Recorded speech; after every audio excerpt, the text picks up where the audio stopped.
Head over to miniaturemarket.com where they have thousands of board games at discounted prices like Anansi. Anansi is a trick-taking game for 1 to 5 players. It has the most beautiful cards I've ever seen with a really interesting metallic finish to them. Like most trick-taking games, you're going to lead a suit and everyone must follow if they can, and the highest one of that suit wins the trick and leads the next one. If you can't follow suit, you must play trump, which is seated at the beginning of the round. If it's tied 1 card to 1 card, it's the one on the left. Leopards or trump, you'd have to play that. Otherwise, you can play whatever you want. So if someone led with this player didn't have that suit, so they played trump, and this player followed suit, this player would win because they have the highest trump. But instead of playing into the trick, you can play in front of yourself to gain a certain amount of followers. These followers are uninspired, but for every trick you've already taken, they now become inspired. It's going to help you score later.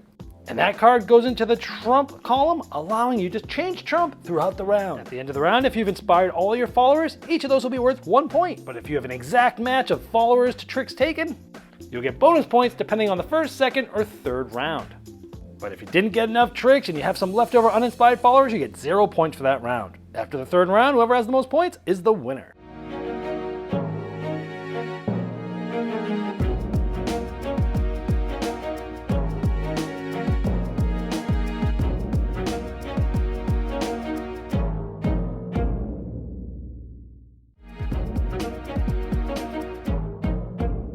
Hello my friends, it's the Game Boy Geek here. Anansi is the most beautiful cards I've ever seen with that metallic finish. It's a standard trick-taking game with a very interesting twist. You can change trump during a round, which I've seen before, but it's always a fun thing to do.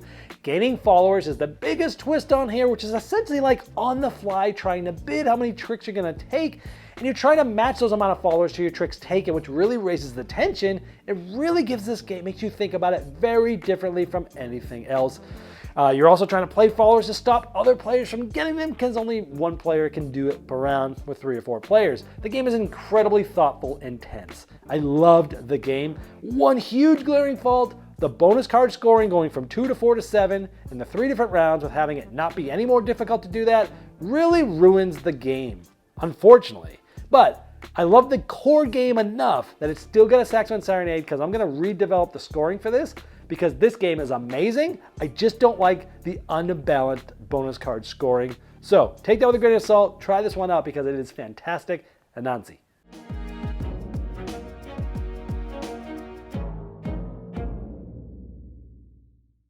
Hello my friends, it's the Game Boy Geek here, and today we're going to be trying to create stories. And then once we have those stories, we're going to be trying to gain followers and get inspired followers from those stories. But in the end, it's a trick-taking game with a twist that has amazing art and cool cards. Let me show you how it's played.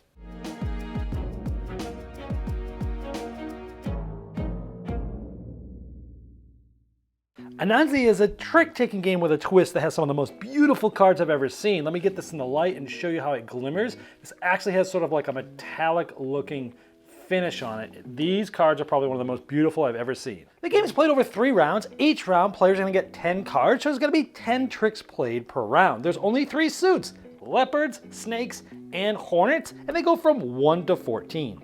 In addition to each player getting 10 cards, at the beginning of the round, 2 cards are going to be drawn and placed under their corresponding suit. This is going to denote what trump is for now. If it's tied, like 1 card to 1 card, it's to the left. So the leopard suit is trump at the beginning of this round. So let's say someone leads a trick with a 2 of hornets. The next player must follow suit if they can. They play a 9. And the next player must follow suit if they can. They play a 6. All with the led suit, the highest number wins. They take this, they put it in front of them. This is now called a story, and this player will lead the next trick. Let's say that player leads with another hornet. Well, let's say the next player doesn't have a hornet. If they don't, they have to play a trump if they have one. In this case, it's leopards.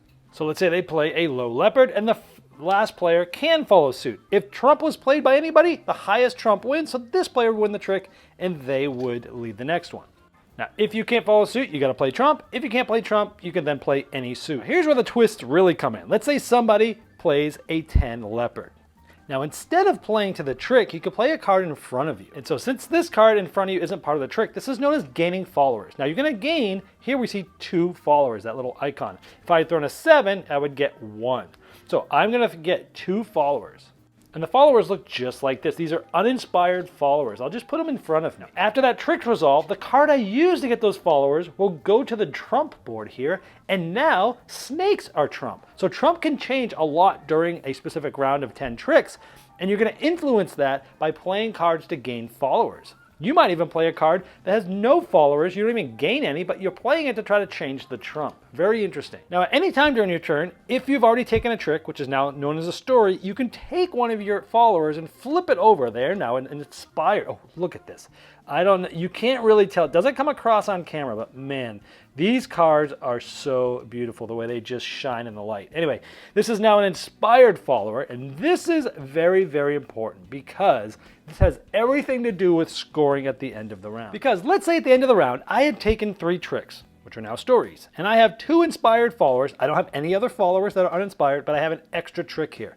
In this case, because all of my followers are inspired, I'm going to take both of these inspired followers cards and put them in a scoring pile. Each of these are going to be worth 1 point at the end of the game. So in this round, I would have just gotten 2 points essentially.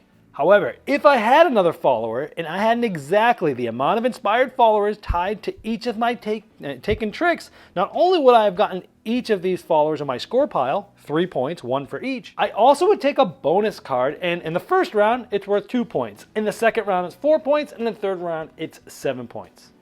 But if, let's say I took 2 tricks, I had 2 inspired followers, but I had a leftover uninspired follower with no trick for that to go on, at the end of the round, you score 0 points. So it is pretty much like you're kind of making your own bid as the trick goes on, and you need to basically have no extra followers to score any points, but you're trying to get it exact.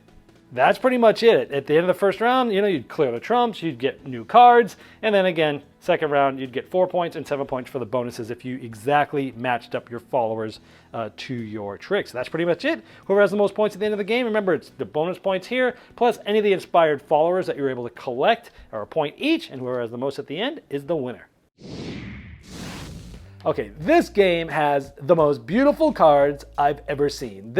Just the colors, the artwork, but that sort of metallic, shiny finish. And I know it was probably hard to really capture what that looks like on camera with all these lights, but my gosh, these are probably the coolest looking playing cards I've ever seen. They are unbelievable. They really just scream, play me. It's just awesome. It really drew me right into the game.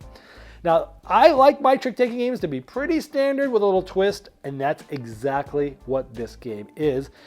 Another interesting thing here is, and other games have done this too, but you're allowed to change the trump suit in the middle of the round, and you're jockeying from that, but that gives you another lever to pull.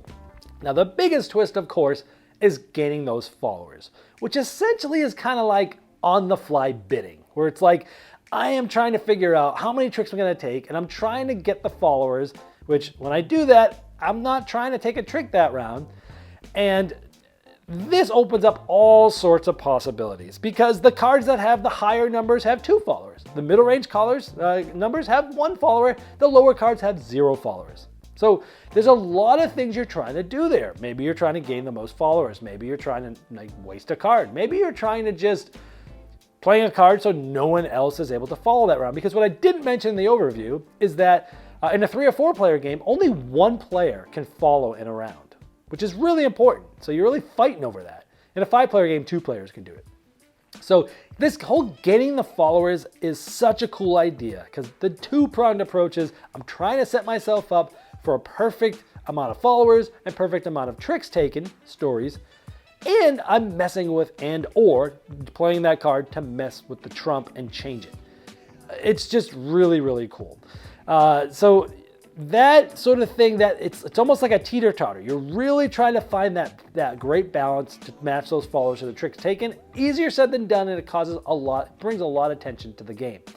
You're also trying to possibly play a card, again, so nobody can gain any more followers. You have someone who's like, hey, they've got 1 extra uninspired follower over there. There's 3 cards left. We know they're going to try to win at least 1 more there. If we can follow without them doing it, then we can stop them from that, right? They're in the lead. Let's try to get them to not do that. Really interesting there. This game, I thought it's an incredibly thoughtful game because if you're really a trick-taking player that has really played a lot of games, you're still going to be going, What should I do here? And the game will feel very familiar because it is pretty standard trick-taking game, but it's such a good twist that it really makes you rethink how you play trick-taking games. That's exactly what I want for my trick-taking game. And it's definitely tense. Now on the, okay, let's see. So there's points from the bonus cards. And here's the big problem I have with the game. Don't get me wrong, I love this game. In fact, it's gonna get a Saxophone Serenade, spoiler.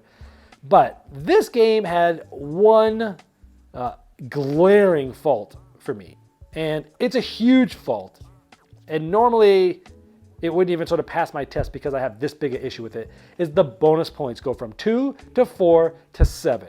And I think what they were trying to do is make it so that if somebody or some players made their bonus on the first 2 rounds and someone did not, then into the 3rd round, that last player wouldn't really care. They wouldn't even be in the game, so why bother playing? Where now, if a player gets the first 2 bonuses, 6 points of bonuses, the third round is 7 points. So you're right in the game if you make that last bonus and they don't. The problem is you can have players that play the 1st and 2nd round fantastically, made their bonuses, got a lot of tricks done, and in the last round, didn't have a good round, didn't grab that many tricks, didn't match their things, maybe they scored 0. One player can have a good one last round of the game and win the game. And is that good? I don't know. It's not a good feeling, I don't think. I think I would much rather have seen something different where, and the rounds themselves are all exactly the same. You know, take a trick-taking game, my favorite, like Skull King. Hey, you 0 bid and you get it in the 10th round, you get 100 points. You do it in the 1st round, you only get 10. Why? Well, because in the 10th round, you have 10 cards to play with. The 1st round, you only have 1. It's a lot more difficult to do it, hence you're rewarded better. In this, every round is the same. So the reason of giving someone more points just because it happens to be the 3rd round, I don't like that idea. If you're gonna keep the scoring the way it is, at least make it more difficult to make your bid or make the exact set of followers as the game goes on. Ramp that up. Or maybe you flatten it out. There is a variant for the scoring variant where they actually flatten all those bonus cards to 3s, and whoever gets the 21st wins, but only one player can score and things like that. But I would have rather seen something else done. Either make it more challenging and keep the scoring the same, or flatten out that bonus scoring and then maybe give people an advantage. You know, if you didn't make your bonus in the end of the 1st round, then you could take some of your followers that you scored and actually put them face down as uninspired for the next round. You're taking those 2 points away from yourself, but you're giving yourself a lot more flexibility to possibly make your bid and get even more tricks and make your bid next round. All right, and then same for the 2nd round. If you've made your first 2 or you haven't, you'll get a certain amount of followers from your scoring pile if you want. You can put them, do something to make it a little easier for someone who's not in the lead, but not just, you could play crappy the whole game, have one good round and win, where the other players played the majority of the game better than you, but because they didn't play the last round well, they lost. That's not good either. So I strongly dislike the scoring of the bonus in this game. It kind of ruins the game, but at the same time, I love the game so much and the look of the game and how it feels and everything, how it works. I don't ever typically like house rule rules, but I am actually going to have fun with this game and try to develop my own method for scoring because the one that's here just doesn't work. It just doesn't work well. But I love the game enough that I'm going to do that. And last thing is, another trick-taking game is out there called Anansi. I don't know why you would make another trick-taking game called the same thing. Another trick-taking game was made. I think I've actually even reviewed that game. It was pretty good, but it didn't stand the test of time. This one I think can, if we can figure out this bonus. So with that being said, I've never inducted a game into my Saxophone Serenade gaming library for something that had this big of a glaring issue for me, but I'm going to do it because I love the actual core game that much, and I'm going to try to figure out a way to make the scoring feel more normal. So that's where you have it. Check this one out. It's a small little game. It's not very expensive. So let's hit it with a Saxophone Serenade.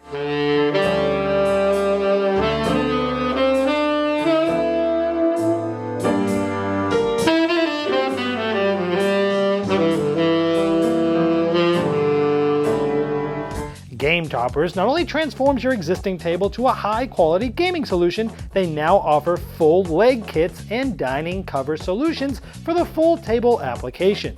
Paired with their amazing thematic premium stitched edge mats, collapsible cup holders, and really cool accessories, it is a complete system that upgrades every game you play. Get in on the goodness of Game Toppers 3.0 on Kickstarter now. Click the link below or go to GameToppersLLC.com.